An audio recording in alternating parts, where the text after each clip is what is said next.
Welcome everyone to session 5. We are halfway. Can you believe it?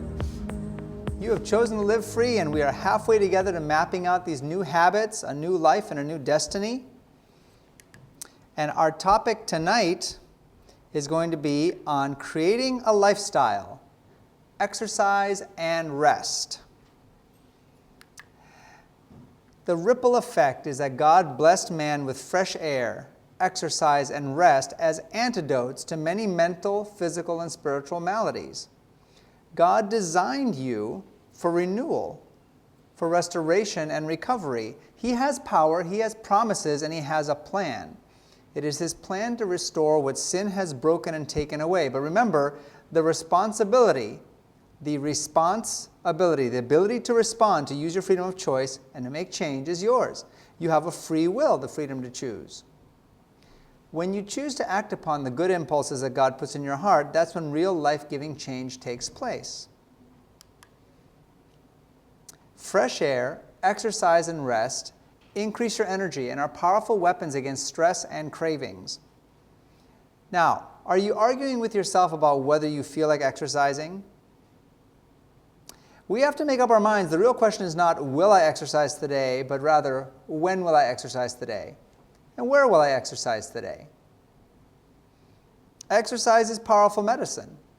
And like we were saying when we talked about nutrition last night, the more that we can do in our own hands to do our health care, to take care of our health, the less we will have to interact with the health care that takes care of our illness. So when is the best time to exercise? Well, the best time to exercise is the time that you will exercise. Some find the morning is the best. Others prefer the afternoon or the evening. There are many factors to take into account, of course, and everybody's life and schedule is different. But once you've decided, I'm going to exercise, take the time to figure out the time. When will it gel best with your schedule? When will it make you feel the energy that you need? For some people, exercising in the evenings doesn't work out because they find it makes them too awake and they're not able to sleep well. For other people, the feeling of trying to get out of bed is already exhausting enough, and then the thought of going to exercise right after that is just too much.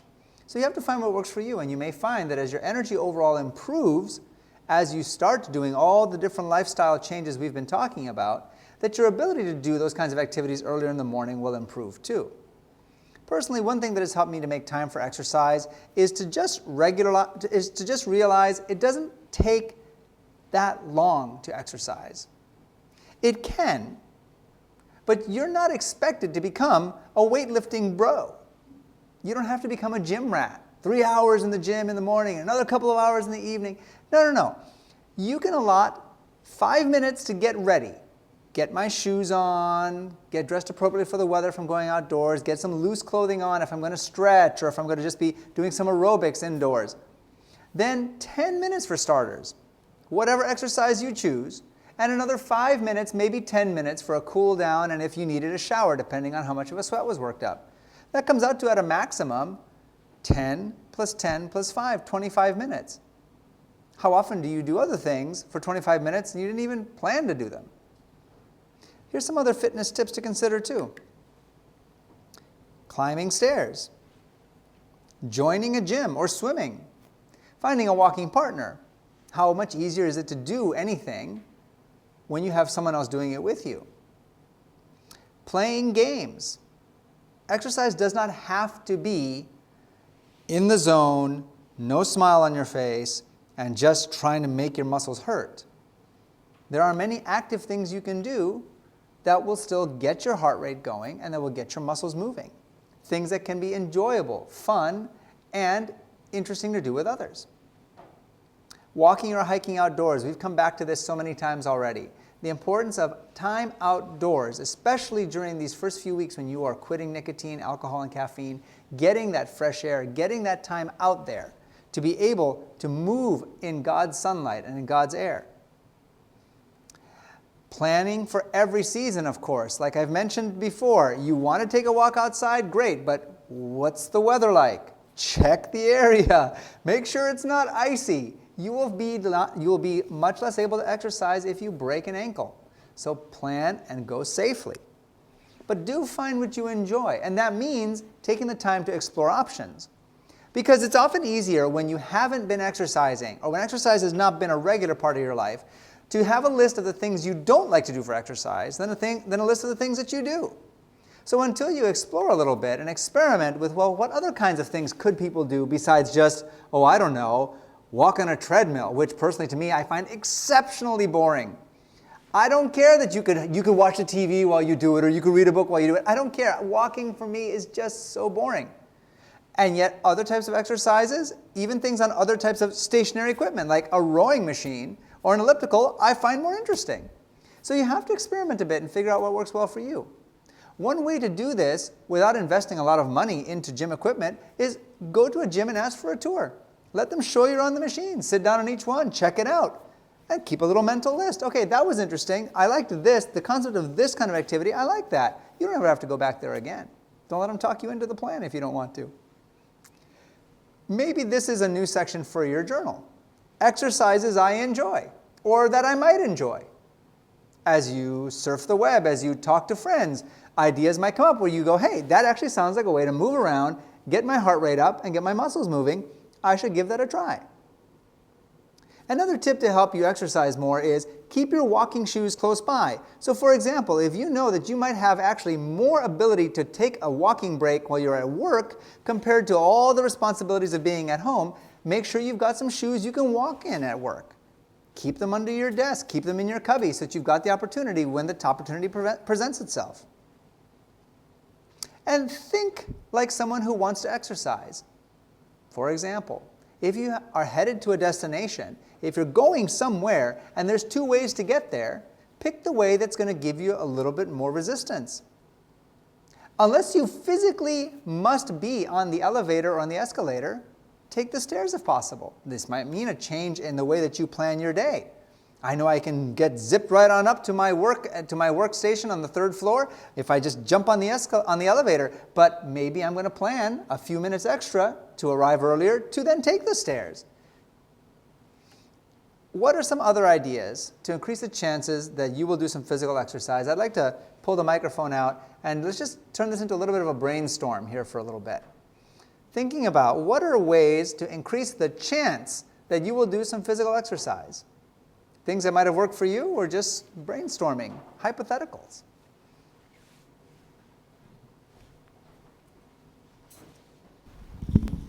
When you go to a parking lot, park as far away from the store as possible. Oh yeah. Oh yeah. Man, you know, it's funny how our minds work. Because we get to the store, and we really want to shave off 5-10 seconds of walking if possible. So we will circle the lot for 1 or 2 or 3 minutes to save a few seconds of walking.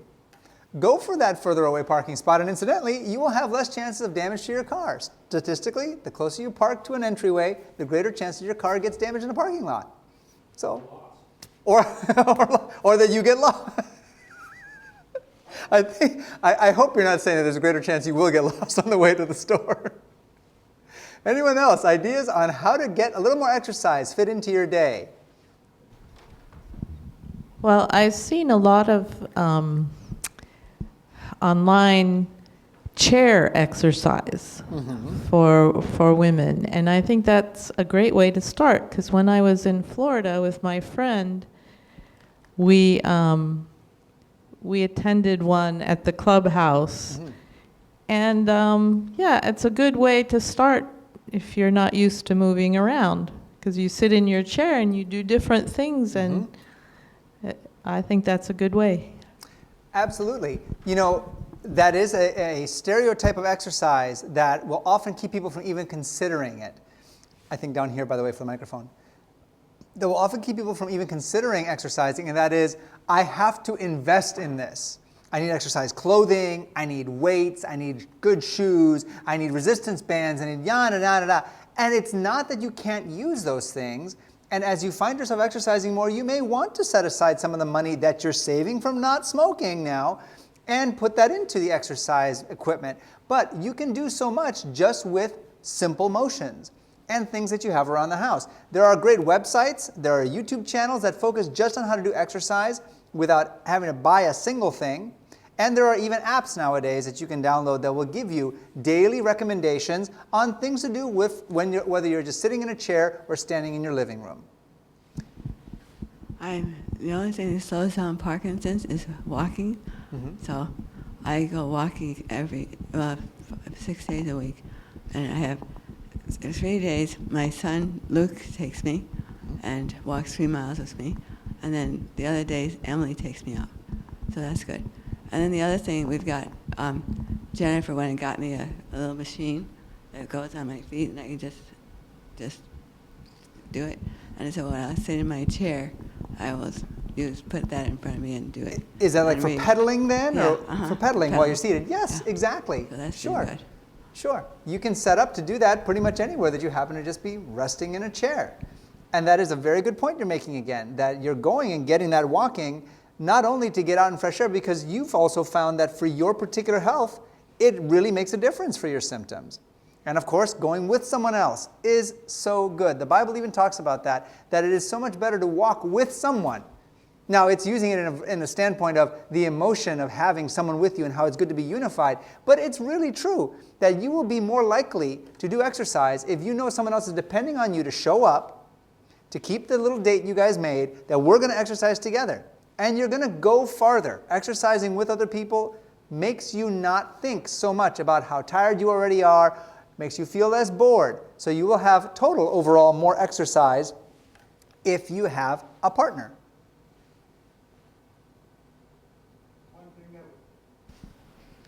One thing that works for me is I've chosen a job that's more physically active at Ebert's. So, I mean, sometimes you have options to do different types of work and choose one that's more active. That is a very good example, I think, that a lot of people wouldn't consider. That it's not just, if I've got the options of walking a little more or getting up a little earlier, but even if I have the option at work of, hey, do you want the sedentary project or do you want the active project? Raise your hand and take the active project. If you've got a choice of a job position or you're looking into a career and you have the option of picking something that'll give you the opportunity to get outdoors more or to be more active, well, the choice becomes kind of obvious. My grandchildren will play ping pong with me. Playing ping pong. There's the game right there. That's not boring. That's not the kind of thing where you're standing there, just sullenly hitting the ball back and forth. It's interactive and social. And it's entertaining for you and everyone else that's participating. Anyone else? I do have a poor idea, but I sometimes arrive just about on time, so I have to run to get there on time. The positive side of procrastination. Very good. Yes, that is true, though. It's getting your heart rate up. All right, anyone else have any other brainstorm ideas for how to just get yourself moving a bit more? All right, let's continue on. Just like good nutrition, exercise restores the brain in several amazing ways. Walking improves mental processing, learning, and memory. Brisk exercise stimulates blood flow, neuron growth, and repair. Physical movement forces the brain to connect, work, and get back into action. That's why learning and memory are sharpened with daily exercise. I have plenty of anecdotes about this in my own life. I remember, for example, as a young man, as a student, still in homeschool, my mother taught my brother and I, and my younger brother was always the more active one. He wanted to be active, but it turned out it was partly because that was how he learned. He was the kind of person who couldn't just sit down and look at a book and read it and have the information stick. But if he was playing basketball or if he was playing ping pong and doing his multiplication tables or practicing his spelling, things stuck better. The movement helps your brain work better. For myself, I found that I was actually a pretty good sit still and learn person until I got into medical school, where the amount of time that needed to be spent studying every day started to really weigh on me. Hours at a time sitting in classrooms and then hours in the afternoon and evening reading books. And I found that I could memorize my notes better if I was walking around rather than just sitting still.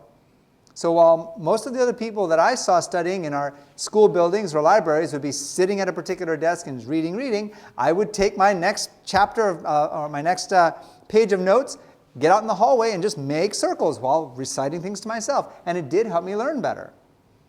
Brisk exercise stimulates blood flow. Now, this is not a concept that should be unfamiliar. If any of you have ever done physical therapy, you know that part of the reason they're having you do that activity is not just so that you can say you did it and make your surgeon or your doctor happy. It's so that you can get functionality back. But even beyond that, it's not just range of motion, it's actually stimulating for healing.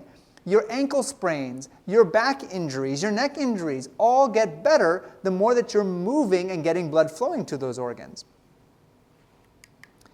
We've quoted from Dr. Rady's book before. Here's what he says about the connection between your fitness and your brain. The more fit you are, the more resilient your brain becomes, and the better it functions, both cognitively and psychologically. If you get your body in shape, your mind will follow. When your blood gets pumping, your brain gets working. A study from 2000 found moderate regular exercise improves mood, energy, well-being, creativity, and self-esteem in all age groups. In fact, just 10 minutes of brisk walking can improve your mood for 1 hour. There are studies showing that. There's a direct correlation between having moved around and having a happier, more positive attitude. So start by taking a 10-minute walk after meals, or maybe adding 10 minutes to any established walking program you already have. And of course, if you're in the process of quitting smoking and you know that, hey, that mealtime, after meal cigarette is one of those that I'm missing the most, that I'm craving the most, getting a walk not only then distracts you from the opportunity of fulfilling the craving, but also gets the blood moving. It helps to assist in digestion as well. And of course, we talked about this last night. Motion balances emotion. Motion balances emotion. What does that really mean? It means that getting the blood moving, getting the digestion going, getting your brain circulating, and getting your emotions into sync are all tied together. That getting the movement of your body helps your brain to handle stressful times. Exercise has a marvelous effect of shrinking the worry warts. You will have less anxiety if you've had the opportunity to exercise. It doesn't cancel out your anxiety. It doesn't make you magically never have any kind of negative emotion, but you'll be able to handle it better. And there's another key to living free that goes hand in hand with exercise. Sleep. Exercise will help you sleep sounder and better. So as you begin to improve and increase your exercise, make sure you also get your rest. Rested people also have fewer cravings. That's good news. And I know you were saying that yesterday too, Robbie, that when you'd wake up and have that desire to want to get a smoke, that instead going right back to sleep helped you to have fewer cravings. Rested people will eat fewer calories. Have you ever stayed up late? Late enough that the evening meal has already left the system and your stomach wakes up again and goes, what, are we still awake? Hunger time. Are you making the best choices out of the refrigerator or the pantry for that late meal? Usually not. Usually at that point it just goes to craving, just giving in to whatever looks good. People who have slept better and who are going to bed early are going to have less opportunity to stuff additional calories into their body that might not be necessary calories, and also are going to make better choices for the things that they do choose to consume. People who rest more also experience better blood sugar control. Exercise, of course, does help. Eating a proper diet helps, but getting enough sleep is also vital. I often see in my own practice in urgent care that a lot of the conditions that people deal with, whether it's a viral illness, an orthopedic injury, an ongoing heart condition, are often made worse when they haven't been getting as much sleep. People have often noticed, and studies have often noticed, that the time change makes a difference. When we have that spring time change where we lose an hour of sleep, the day after spring time changes, there's always more heart attacks in the emergency rooms. That's 1 hour of sleep. And yet it makes a big difference on how well your body and your brain can handle life and the stresses that come with it. Also, studies show that a regular early-to-bed sleep routine improves your mental energy, your memory, your mood, and judgment. This was something that I took to heart myself when I was in medical school. The temptation was that in medical school you would have week-long exam weeks. So you'd have a quarter of studies with books and quizzes and lab experiences, but then you'd have exam week that would come up about every 10 to 12 weeks. And during exam week, it was literally an exam on one big class in the morning and another one in the afternoon, and the next day, one in the morning, afternoon, for a solid week. Sometimes 3 exams in a day, and each exam would take you a couple hours to complete. There was no way you could really go from one exam to the next exam without trying to at least review your notes a little bit, but at the same time, there was never enough time to review all the material.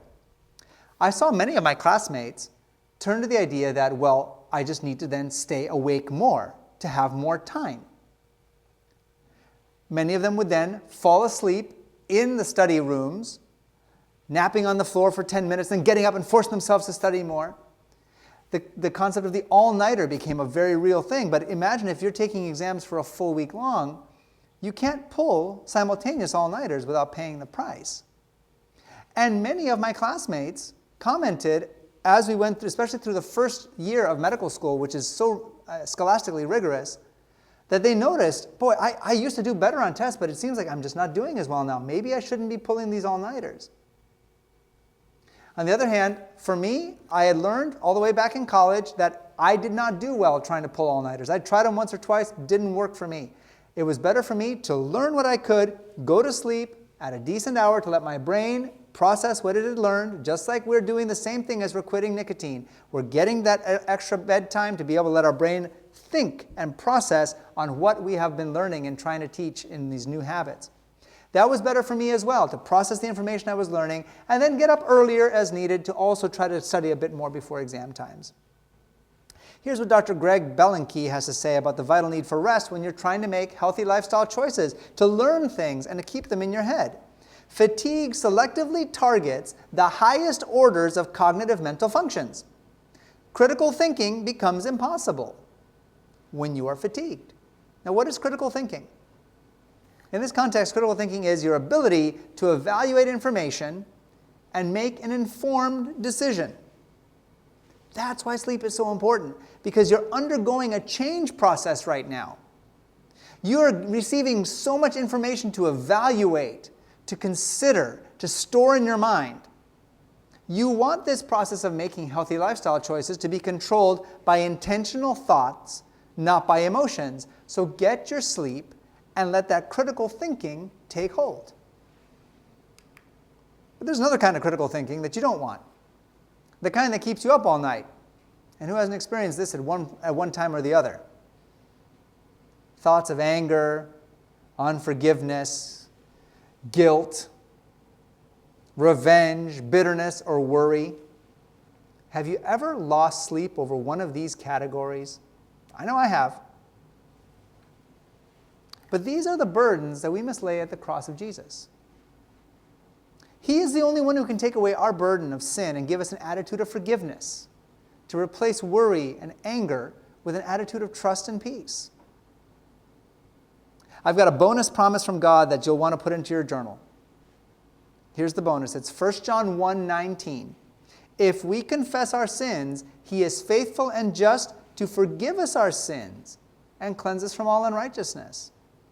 Claim that promise. If you're laying in bed and things are running through your head, thoughts that keep you awake, thoughts that gnaw away, claim the promise. 1 John 1:19. Thank you. That's a typo in mine. And that's probably what you were going to say too, wasn't it, Susie? Thank you. All right. You all know your Bibles. Good job, people of the book. 1 John 1:9. If we confess our sins, He is faithful and just to forgive us our sins and cleanse us from all unrighteousness. Don't deprive yourself of the blessing of Christ's presence or the blessing of sleep. Sleep deprivation is the enemy of productivity and good judgment. A tired brain doesn't discern as much. In other words, it doesn't notice as much, take in as much. It also doesn't care as much about what it is discerning. And it doesn't resist as much to negative inputs. Your brain is the hardware of your soul. It's the place of communication by God's Holy Spirit. It's the place of decision making. It's the Fort Knox, where everything, all the treasures are stored.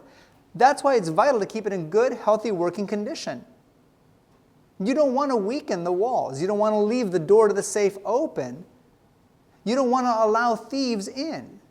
You want a brain that is discerning, that cares about what is discerning, that's using that frontal lobe to be able to consider, is this good or not, and that is resisting that which is not good. You're never going to gain time or improve your judgment by staying up late and losing sleep.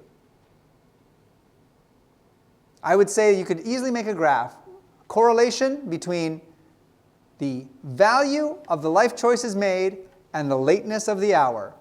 It goes down and down and down. Well, rest is so vital for curbing cravings and conquering addictions, as we've been talking about, and a sleep routine can become a refreshing, healthy habit. The term often used by sleep specialists is sleep hygiene. Do you have good sleep hygiene? What does that mean? It doesn't mean are you taking a bath before you get in bed. It means are you doing the right things to keep your sleep process happening correctly, to getting the most out of your sleep. Establish a sleep routine. That is so vital to getting good sleep. It's not just a matter of laying down in the bed. So what does this include? It includes slowing down. Slowing down for the sleep that is to come. So this is why we mentioned that for some people, exercising into the evening or right before bedtime isn't as helpful because it revs them up. Other people do, some people though, do find that getting that exercise followed by a good hot shower gets them tired and ready to sleep. Putting media away. Don't eat late. In other words, we talked about the gut-brain connection. Don't be putting a lot of stuff in either end of that connection as you're getting ready to go to sleep. And take special time to reflect, pray, and read your Bible. You're preparing for a new day. Another day of making good choices and avoiding triggers and crushing urges. You're getting ready for bed in advance of another day of making these good choices. Sleep will help you to remember what you've learned in this day, to build your system, to get your strength up, your immune strength, your mental strength, your emotional strength to handle fighting the addiction the next day. The best practice is to rise early and go to bed early. This may be hard at first, but it can become a healthy habit over time. You have done this before. If you've ever traveled outside of the time zone you lived in, you have eventually moved your bedtime. Well, it is possible to do it without having to leave your house. You can decide, I do want to be sleeping earlier in order to be able to get up earlier, in order to get more sleep before midnight. You can make that shift. If you're a night owl, you might want to make the shift very slowly, maybe just retiring 15 minutes earlier than you normally would, and then keep adding on until you're in bed well before midnight and able to rise earlier in the morning.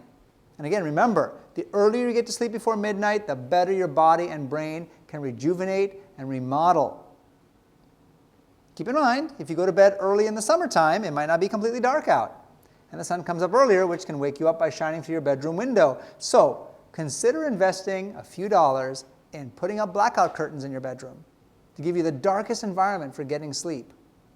Speaking of the environment for sleep, keep in mind that most people will actually sleep better if the room is cooler in the night. It's great to be able to bundle up. Sure, I'm not telling you have to have frozen toes all night long, but if the ambient temperature around you is cooler, you often will sleep better.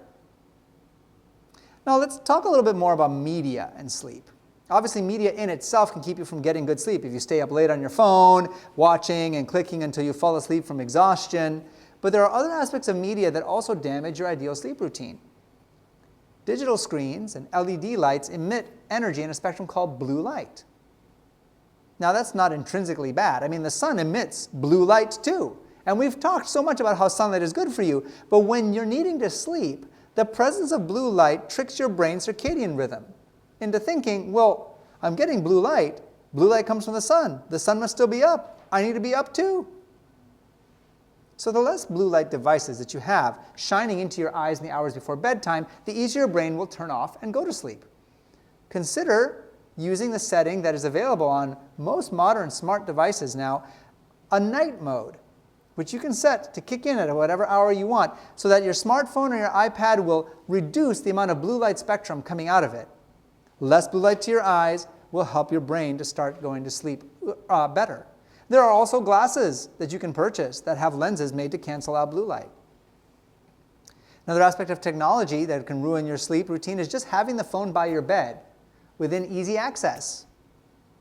Oh, well, that way if I wake up in the night, I could just check real quick and make sure there's no emails, or see what the score was on the sporting event that was going on when I went to bed. But again, that's waking your brain up. It's pulling your brain further and further away from the deep sleep that you need to be rejuvenated. Now, you may be relying on your phone to serve as an alarm clock, but it's worthwhile to invest in a cheap alarm clock and put your phone outside of the bedroom so it can charge up while you charge up in your bed. Fresh air, daily exercise, and quality sleep will preserve, protect, and promote new brain connections. Exercise and sleep are two vital keys to living free from nicotine for good. These simple steps actively promote the healing of the brain. God understands your need for energy, cheerfulness, and strength. His plan will provide it. He's provided spiritual and lifestyle principles to give you real strength to face life's challenges. And we must be realistic about change. Change takes time. It takes time and perseverance to recover lost ground, to form healthy habits to replace the bad ones. God will give you guidance and help. Stubborn habits may not change overnight or even in a few weeks. Lasting change is something that is really always happening. You're always working on maintaining a change. Real progress doesn't suddenly start or abruptly end. Cooperating with God's creative restoring power involves a daily process. Changing, learning, renewing. Change happens little by little over a lifetime. Just keep saying yes to God, surrendering your will to Him. We talked about that, how important it is to take that precious will, the ability to have a freedom to choose, and to give it to God and say, infuse this with your power and direct me on how to go. Let Him be in control instead of your own emotions and urges. Remember, each good choice yields a gift for tomorrow and the satisfaction of making the right choice today. Here's a promise from God, a promise that He fulfills in many ways, including through exercise and sleep. He gives power to the weary, and to those with no vigor, He increases strength. When God promises you vigor, do you think He means it? Yes, He does. The Bible teaches that you and I are His precious purchased possession, bought with a price, and He calls us to trust in His restoring power and plan. You can, by faith, accept His call to build your life around health-enhancing techniques and principles instead of health-destroying habits. All right, it's time for a pop quiz. Back in sessions 1 and 2, we created a list of 4 R's that helped us prepare for our journey to freedom from nicotine. I'm wondering if anybody remembers them. Let's get the microphone, see if anybody's brave enough to try to list off the 4 R's of the journey to freedom. Anybody want to take a stab at it? You know one, okay. Reframe. Reframe is such a powerful one. I can see why you would remember that. The first one is remember, ironically enough, and then reframe. Yes. Remember your reasons, reframe the negatives, reframe the struggles into positives. Replace was the third one. To replace those negative habits with better habits, with lifestyle changes, and then to resolve, to use the power of choice to say, this is my resolve. I want to resolve to turn my will over to God and follow where He leads me. Well, now we're circling back to the journey to freedom concept with a handful of other tips which we've mentioned in various contexts so far. So again, get your journals ready to jot these down in case you haven't already. Number 1 is plan your work your plan. Another way to put it is make a plan or plan to fail. Write out your daily plan. Speak your daily plan. If that means getting up, sitting on the edge of your bed in the morning and going, today, I'm not going to smoke after breakfast. Also today, I plan on getting a 5-minute walk. at some point during my workday. And today I'm going to go to bed 15 minutes earlier. Make a plan. When you act on your decision, that's when change happens. Another travel tip on your journey to freedom is plan, practice, and pray. Writing out your plan is great, but practice is what makes your plan permanent. You need to keep at it. The longer you stay with it, the more cemented in your brain these helpful habits become. Prayer brings perseverance. Just because it's hard doesn't mean God isn't in it. You are cooperating with Him as He gives you the grace to persevere. Your will and His power are building strength, are building a desire and determination in you to succeed. You'll find yourself developing a new strength of character as you master difficulties and establish healthy habits through God's power. Have you thought about that? That added bonus that as you work on these strategies to journey to freedom from nicotine, you are also developing strengths of character that are going to be helpful to you in so many other areas of life. In relationships, in your employment, in your career, in your studies. You are going to be making a new person out of yourself. Someone who people will look at and say, they're different than what they were before. That is how God works in you. This will prepare you for more of life's challenges and bring you to greater victories in your journey to freedom. Now, it probably goes without saying that it's critical to watch out for triggers. You got to watch out for them morning, noon, and night. Have you identified what triggers to watch out for throughout the day? Every time you choose a better way, you're growing stronger and wiser. God is with you. And when a trigger comes, when an urge arrives, God will open a way of escape in your moments of need. He will show you a better way. And along the journey to freedom, there are times your road will be blocked by potholes or landslides, those cravings and urges. But what do you do when you're driving somewhere and the usual road is blocked? Oh, construction, this is closed off. Oh, the bridge is out. What do you do if you still want to get to that place? You detour. You find a way around it. It's time to reroute cravings and experience new choices. And we discussed these tips before. Things you can do to reroute urges: distract and delay. Just a minute, brain. Just a minute. I hear you. No, don't worry. Nicotine's coming right up, brain. Don't worry. Now let me go and fold the laundry and see if my brain forgets about it as I distract myself. Move it. Get that exercise. Movement has already, as we've talked about tonight, movement has so much benefit. And it can serve as a distraction as well. I'll get right to you, brain. I hear you. You want that. Let me just walk around a little bit first. You can believe, brain, that I'm going to walk around to find where my cigarettes are, but I'm just walking. I'm really just walking to move, to think better, to think more critically, to be able to make better choices. Hydrate. Water, water, water. Keep those water bottles flowing. Keep that water going through your system. Connecting with others, like your living free friend during these times of quitting, and others who support your journey to freedom. Use the new intelligence that you get as you're starting to exercise, as you're getting better nutrition. As the nicotine leaves your system, use this extra intelligence to start thinking about the connections you have. We're going to talk a lot more about the connections in a couple of meetings. Pray and say. Say it out loud. Jesus, I'm being tempted right now. I've got a craving, but you are my very present help in trouble. This is a time of trouble. I need your help right now. He will strengthen your resolve when you waver. You have many promises from God by now in your journal to pick from. Repeat it with conviction. Some of those sayings that we've been using over and over. Nicotine is not my friend. Nicotine is not an option. I love living free from the toxic trio of caffeine, alcohol, and nicotine. Believe that you will recover with God's help. Charting a course toward better habits is full of joy.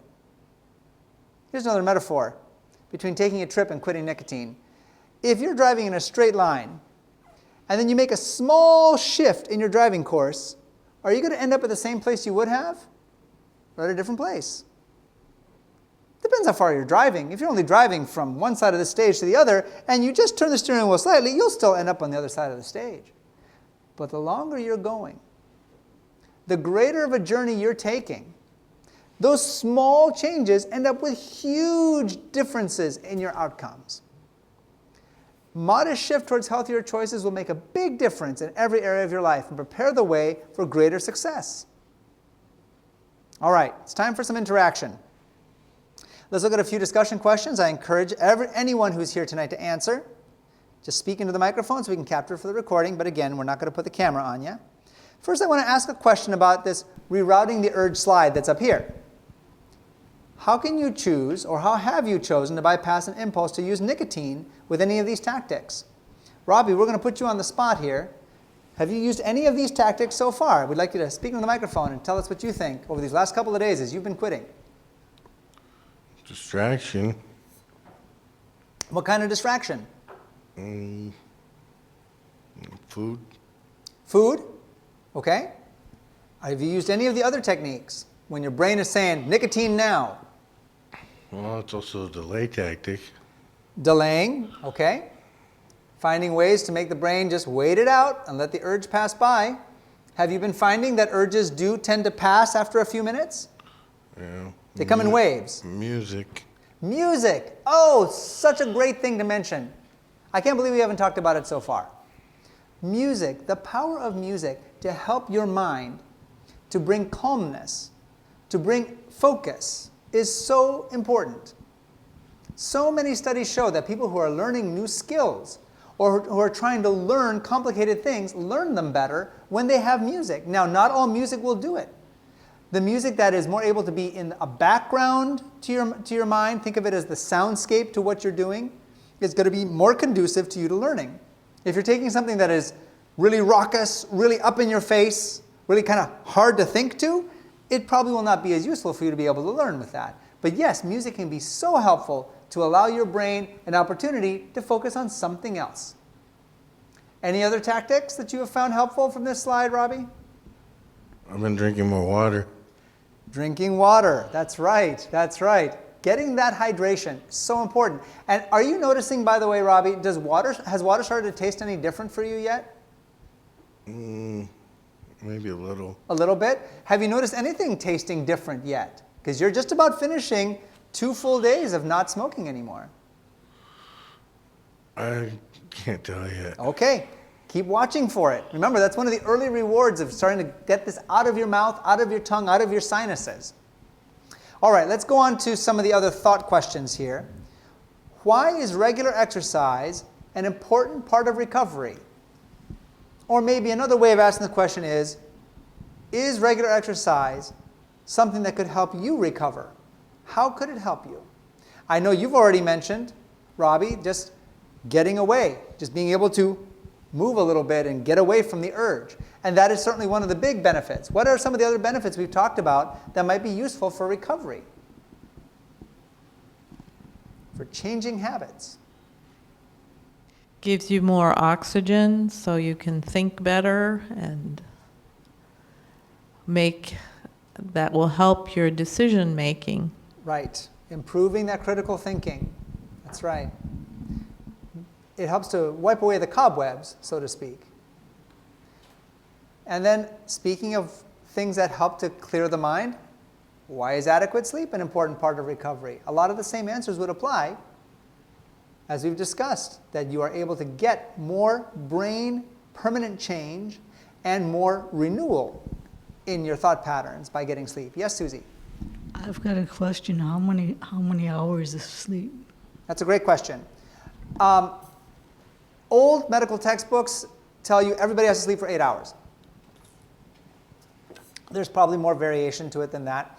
The average person, if they're allowed to just get sleep, will probably sleep around 6 to 8 hours and feel refreshed. You can sleep past that, and some people do, and definitely at different phases in your life. I'm looking at my teenage son back there. Different phases of your life, you might sleep quite a lot more than 6 to 8 hours at a stretch and still want to go back to bed when you wake up. But the amount of sleep you need is really kind of secondary to the quality of the sleep that you're getting. In other words, if you're getting 6 hours of sleep, but you're getting that earlier on in the sleep cycle, in other words, sooner than midnight, kind of obeying what the brain circadian rhythm is telling you to do, and not delaying sleep, delaying sleep, delaying sleep. Those 6 hours of good, deep sleep cycles, sleep stages is going to be more beneficial to you than 8 hours or 10 hours if you're pushing your sleep onset back past midnight, or if you're breaking it up with media interrupting your sleep in the middle of the night or lights interrupting you. So the quality of your sleep is actually going to be more important. And that's why a lot of what we've talked about tonight is really focused more on how do you make sure you're getting good quality sleep rather than you got to stay in bed for a certain number of hours. Does that answer your question? Okay. Yes, Dan. So for sleep quality and sleep time, I tend to make poor decisions the later up at night I am. So when it talks about adequate sleep, sometimes just going to bed before you start making bad decisions is a good idea. Mm-hmm. Yep. I can't tell you how many times I have looked at the clock and said, now would be a good time for me to go to sleep. And then 2 hours later, gone, why am I still awake? Oh, right, because then I thought I would just sneak in that one last little thing, and let me just check this one last email. Let me just do this one last move on my board game arena. Let me just check one other little message here that I got from a buddy. And that accumulates, and then the ability to make the good decisions that I was about to make starts to slowly slide and slide and slide. And my ability to discern how much time is passing is lost as well. The more tired you are, the harder it is to keep track of how much time is going past. And you enter kind of almost a zombie state of not really paying attention to what's going on around you and being able to more easily ignore the promptings of your own physical self going, I'm tired, I want to sleep. The eyelids are drooping, the yawning is happening, and yet that part of you that would normally go, I agree with you, it's sleep time, now goes, yeah, you'll be fine, you'll be fine. We've been awake this long, a little bit longer isn't going to hurt us. Well, normally at this point we would go into our Keys to Living Free portion of the presentation, but our presentation is already focused in detail on 2 keys, exercise and sleep. So we're just going to review the Keys to Living Free that we've covered so far. We've talked about creating an environment that has 2 parts, the internal, the mindset for success. That includes those concepts like recognizing when there's a negative thought, replacing it with a positive thought, and refusing to dwell on past mistakes or worries of the future. We've talked about creating the external environment, making changes to your surroundings, changes to your social connections, changes to your drive to work and your day-to-day routine in order to help your mind experience the changes that are taking place. Then in the last 2 nights now, last night and tonight, we've started talking more in depth about creating a lifestyle. Nutrition, exercise, sleep. Lifestyle, attitude, social networks, and spiritual life, these are all woven together for health, freedom, and strength in times of trial. And again, we've been emphasizing the various ways you can utilize your Better Way journal. When you choose a better way of thinking and acting, record it in your journal. Record how you've succeeded in making a better choice, what you've learned, how you've grown each day. This will help you move forward and stay focused on thinking and choosing a better way each day. Now, I told you that as part of creating that internal mindset, that internal environment, that you don't want to dwell on your failures. But looking back in your journal can be helpful to you to see how you've progressed, to see entries you've made where you successfully defeated a trigger that is bothering you now. Hey, I overcame this urge before. I can overcome it again. God came through for me this way before. He'll come through for me again. Also, share your successes. Share your successes and your relapses with your support people. Share your successes with those who are curious about how you're doing. You don't want to dwell too much on relapses, but you want to be able to get support from the people around you when you do relapse. You don't want to turn into something to be hidden down inside and shamed about, because remember, relapse is part of the process of change. Does anybody remember, on average, how many times a smoker quits before staying quit for good? Yeah, 6 to 8 times. 6 to 8 times. So having a relapse is not something to hide and to be ashamed of. It's something to go, oh, well, that happened, but let's figure out why it happened. Put it through analysis. What was the trigger that tripped me up? What was the situation that I wasn't prepared to deal with? What was the potential change I could have done to handle that situation? After you've stress analyzed that relapse, apply what you've learned, and go back to quitting again. And of course, in your journal, make sure you're writing down those promises from God and anything else that resonates with you as a good piece of encouragement, as something you can turn to when you need it. So, time for discussion again, and we're not going to pull the microphone out for this. We're just going to kind of think on this together. Which of these keys to living free are you ready to implement? Creating that internal environment of better thinking patterns, or that external environment, creating better situations to be in? Creating a lifestyle, improving your nutrition, your exercise, your water intake, and your sleep. You don't have to do everything at once, but I encourage you to make a step towards at least one key per day. It can be the same key day after day. I'm going to work more on my water, work more on my water, work more on my water. Or if you're somebody who wants variety, today is water day. Today's the day I really work on improving my water intake. Tomorrow, I'm going to bed half an hour earlier. And what is your action step? Are there any specific things you can do to increase your exercise? We talked about ideas like starting small, but making sure you start. Realize it doesn't take very long to get some exercise. Look for ways to integrate exercise into your daily routine. Don't be frightened by the concept of, oh, I'm going to have to spend money on exercise equipment. No, you don't have to get there. There are so many simple ways to exercise with what you already have. What about specific things you can do to increase the quality and length of your sleep? We talked about ideas like, hey, I'm not going to plug my phone in on the nightstand anymore. My phone goes on a charger out in the office or out in the kitchen, and I go to bed in the bedroom. Getting blackout curtains or adjusting the temperature of where you sleep. Just getting to bed earlier. And the importance of sleep hygiene. Having a good sleep routine before bed. Creating your own mini ritual, as it were, to tell your brain, yep, I agree with you. Brain and body, you guys are feeling tired, and we're getting ready to get into that sleep. God created us for health and success, and He's designed us to exercise and rest as part of the plan for a healthy life. Will you participate in His plan for your brain and your body today? Would you raise your hand if you want to commit towards integrating more exercise and better sleep into your life? Well, let's stand and speak together. We're going to repeat our group promise, prayer, and affirmation.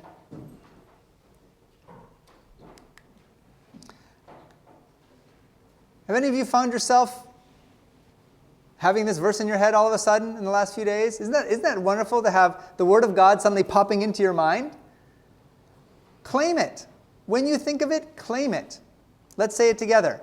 I can do all things through Christ who strengthens me. God knows how to deliver you out of temptation. Jesus knows what it's like to be tempted. He will put the desire in your heart to have success. He will encourage you to persevere. He will help you quit for good and to build a new life, a life without the chains of addiction.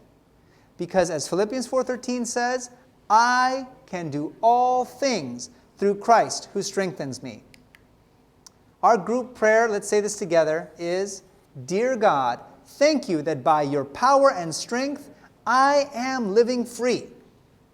And our affirmation, let's remember, we're not just removing nicotine, we're replacing it with a life of living free through a variety of lifestyle choices that are going to make a difference in all areas of who you are. Let's say it together. I hate nicotine, but I love living free. Please bow your heads with me. Heavenly Father, we are so grateful that you created us to have the ability to do things that help us to do better. That you gave us the ability, just by moving the muscles that we have and pumping the heart that you gave us, to make progress in our energy, in our mental health, and our emotional health. Thank you that you gave us the gift of sleep. The concept of just turning off for a while and letting repairs take place in our brain and body.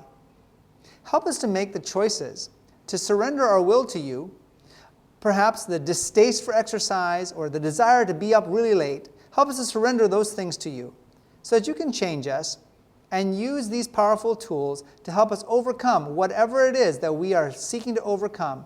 Nicotine, caffeine, alcohol, sugar, or any other habit that we have found is not useful to keeping us operating at peak efficiency. We thank you for the opportunity to encourage each other tonight. Bring us back safely for the next session. Amen. That next session is going to be tomorrow night which is February 25 at 6 p.m. Now, tomorrow night I will not be able to attend, but Dan is going to be leading out, and the topic is going to be specifically caffeine and alcohol. Why not? It's a very interesting presentation. Now, you have balanced living tracks to receive tonight. There's 3 of them. Exercise, it goes to your head.